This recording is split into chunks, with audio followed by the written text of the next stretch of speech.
Hi friends, back again with the new video. Friends, आज की video में हम ऑब्जर्वेशनली फ्री हैंड ड्रा करेंगे।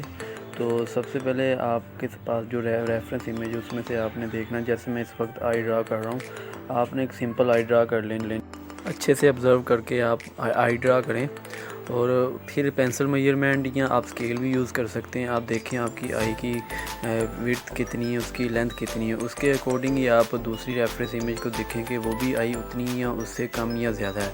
जो जेनेरिक फेस होता है फ्रेंड, उसमें तो यही होता है कि दो आइज़ की लेंथ और विड्थ सेम होती हैं। तो आपने ये अपनी रेफरेंस इमेज में से देखना है, फिर उसको दोबारा ड्रा करना है।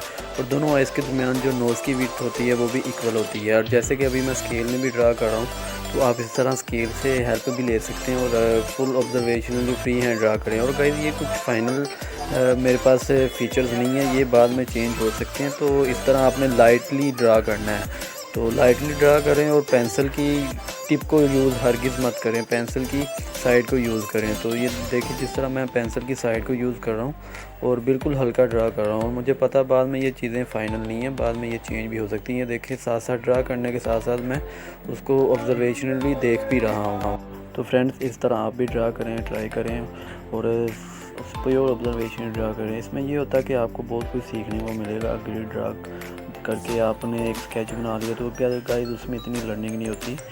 This is the thing guys, इसमें आपकी लर्निंग होगी। ये देखिए, मुझे पता चल रहा है कि जहाँ पे मुझे चेंज करने की ज़रूरत पड़ रही है, उसकी चिन लाइन मैंने चेंज की है, तो वो आप भी साथ साथ चेंज कर सकते हैं। तो इस तरह बस आपने हल्का सा ड्रा करना है। गाइस, डेफिनेटली जब आप ड्रा करेंगे आपको 100% रिज़ल्ट नहीं मिलेंगे, लेकिन आपने परेशान नहीं होना। आपने इसी तरह प्रैक्टिस करते रहना और विद द टाइम आप बेहतर होते जाएंगे, ठीक है।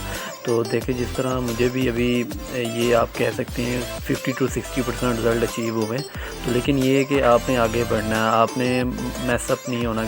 तो गाइस, अब हम शेडिंग करते हैं। शेडिंग के लिए मैं जो आइज़ की अपर लिड, उसके लिए मैं बी पेंसिल इस्तेमाल कर रहा हूँ। तो आपने भी स्टार्ट पे बी पेंसिल इस्तेमाल कर सकते हैं। और जो उसका आईब्रो है वो भी मैंने बी लेड से ही बनाना स्टार्ट किया है। तो इस तरह आपने हल्का से शेडिंग करना। पहले एच पेंसिल यूज़ कर लें या आप 2H पेंसिल यूज़ कर रहे हैं। आपने जो बेस लेयर जब भी आपने बनानी वो आप H पेंसिल के साथ बनाएं, ठीक है। और उसके साथ जब भी आप फिलिंग करें तो वो आपने अपनी ऑब्जर्वेशनल ड्रा करते हुए अपनी रेफरेंस इमेज में देखना कि कहाँ पे मुझे शेडोज़ हैं और कहाँ पे मुझे हाईलाइट चाहिए। तो उसके अकॉर्डिंग आपने बोल्ड पेंसिल और H पेंसिल इस्तेमाल करनी है। फ्रेंड, इसी तरह दूसरी आई को भी आप ड्रा करें। मैं फिर से आपको बता देता हूँ, पहले आपने H पेंसिल इस्तेमाल करनी है, B पेंसिल इस्तेमाल करनी है एंड 9B इस्तेमाल करनी है आई के अंदर फिलिंग के लिए, ठीक है। ये 3 पेंसिल आपने इस्तेमाल करनी है। और उसके बाद आपने अपनी ऑब्जर्वेशन ड्रा करते हुए अपनी रेफरेंस इमेज में देखना, जहाँ पे लाइट्स हैं वहाँ पे आपने लाइट पेंसिल यूज़ करनी है, जहाँ पे शेडोज़ है वहाँ पे आपने पहले शेडो B पेंसिल इस्तेमाल कर लें, ठीक है। और फिर नेक्स्ट लेयर के लिए आप 2B पेंसिल इस्तेमाल कर लें, 3B पेंसिल इस्तेमाल कर लें।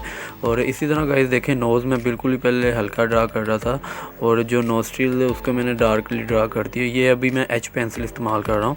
तो आपने H पेंसिल को इस्तेमाल करते हुए आपने बस बेस लेयर बना दी। और उसके बाद आपने दूसरी लेयर पे मैं जब गया तो मैंने B पेंसिल इस्तेमाल किया। तो कहीं पे मैं ब्लेंडिंग स्टम्पर का भी इस्तेमाल कर रहा हूँ। हाईलाइट के लिए मैंने नीडल इरेज़र का इस्तेमाल किया। तो अब देखिए, मेरे पास चीज़ें फाइनल नहीं है, तो इसको और ज़्यादा मैंने रियलिस्टिक ड्रा करने के लिए मैं दोबारा फिर से पेंसिल का यूज़ करूँगा।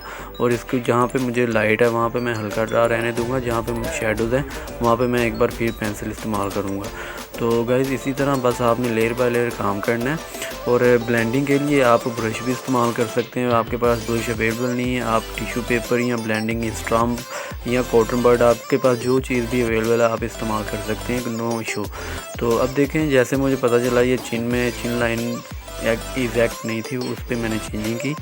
तो नोज़ में जहाँ मुझे शेडो नज़र आया, मैंने शेडो भी दोबारा उसको और कर दिया। आई का वो आप गौर से ज़रा देखें, मुझे लगा कि वहाँ पे शेडो और चाहिए था मुझे राइट साइड पे, तो वहाँ पे मैंने शेडोज़ फिलअप कर दिया। तो जो जब आपने लिस्ट ड्रा करने हैं तो गाइस, अपर लिप्स हमेशा जो डार्क होगा, इस लेयर के बाद आप गाइस नीडल इरेज़र का इस्तेमाल कर सकते हैं, पेंसिल इरेज़र का इस्तेमाल कर सकते हैं। और उसके बाद दोबारा फिर देखिए, मैंने जहाँ पर मुझे डार्क है यहाँ मैंने 4B का पेंसिल का इस्तेमाल किया।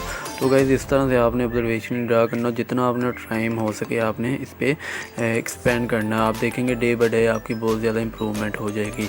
तो अभी भी देखें मेरे ख्याल में जब मैं अचीव कर रहा हूँ वो 60 to 70% रिज़ल्ट अचीव कर रहा हूँ। लेकिन गाइज़ आपके पास ये एक नोट कमीशन वर्क, ठीक है, आपने इससे लर्निंग करनी है। तो ठीक है, जब आपके पास कमीशन वर्क आप ग्रिड मेथड का यूज़ करें, लेकिन ये एज अ प्रैक्टिस आप जब ड्रा करें तो आप इसी तरह ऐसे ही ड्रा करें, आप जो बहुत कुछ आपको सीखने को मिलेगा। आप देखें इसमें मुझे ये है कि मैंने एग्जैक्ट नहीं, मैं ये चाह रहा हूँ कि मुझे इस तरह का कुछ ड्रा करना है। तो गाइज़ जब आप हेयर ड्रा करें आपने स्टार्ट से ही बोल्ड पेंसिल यूज़ नहीं करनी। देखिए मैंने जब स्टार्ट किया तो मैंने बी पेंसिल का इस्तेमाल किया।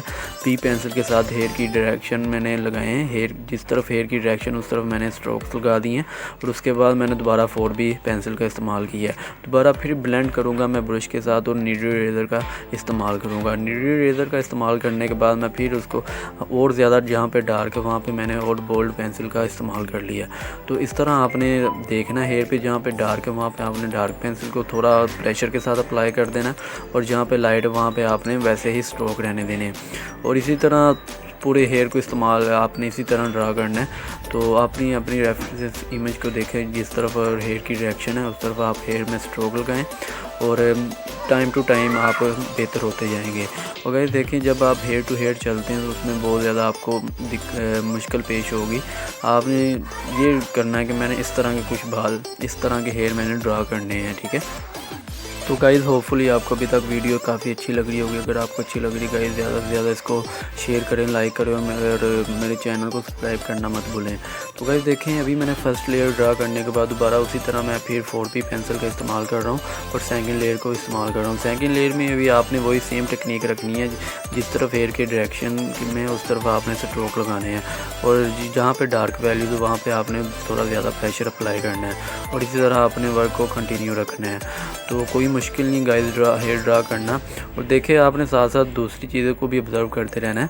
अब यहाँ पे मुझे वाइट हेयर की ज़रूरत थी, तो मैंने जो पहले बेस लेयर के लिए मैंने क्रॉस हैचिंग कर दी बी पेंसिल के साथ, और फिर मैंने नीडल इरेज़र का इस्तेमाल करते हुए हेयर की सिमत में मैंने डायरेक्शन लगाए हैं, और आप देख लोगे काफ़ी रियलिस्टिक लुक नज़र आ रही है। तो ये अमल मैं दोबारा भी करूँगा। अब मैं 8B पेंसिल का इस्तेमाल कर रहा हूँ। देखें 8B पेंसिल का मैं इस्तेमाल इसलिए कर रहा हूँ क्योंकि मुझे और ज़्यादा डार्क वैल्यूज़ चाहिए। तो डार्क वैल्यूज़ अचीव करने के लिए मैंने और बोल्ड पेंसिल इस्तेमाल की, और इसी तरह जब मैं बोल्ड पेंसिल का इस्तेमाल करूँगा तो वाइट हेयर और नीचे से अच्छे नज़र आएंगे।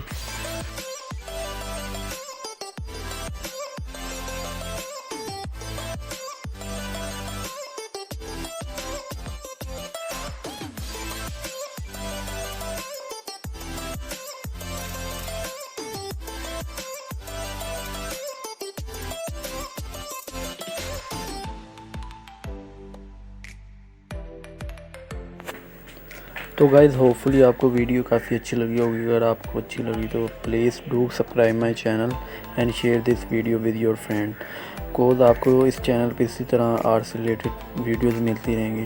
तो मिलते हैं फिर नेक्स्ट वीडियो में, तब तक के लिए अल्लाह हाफिज़, अपना ख्याल रखें। Thanks for watching.